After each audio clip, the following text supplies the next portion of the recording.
¡Su jelly! Porque hacemos lo necesario. Decimos por usted, senador.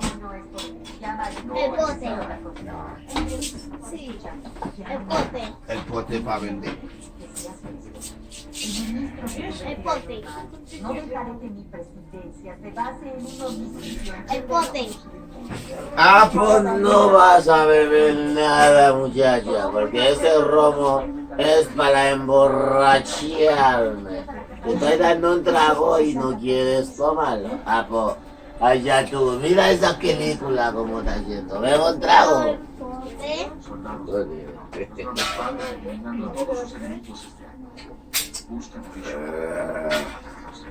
Tenemos que evacuar a las personas. Anda ya. y sacarla de aquí ahora. Mira que dice ahí, cocolico de cocorrico, de cocorrico, de cocorrico. Próbalo, que ropa tan sabroso. Espérate, niña.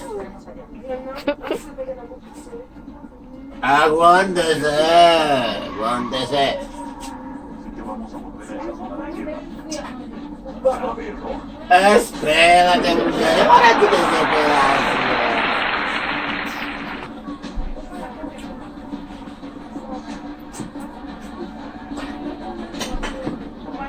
Se acabó. La protegeremos. No más asesinatos. Ahí está. Vaya. Y punto final. Vamos a tu leche, muchacha. Mira.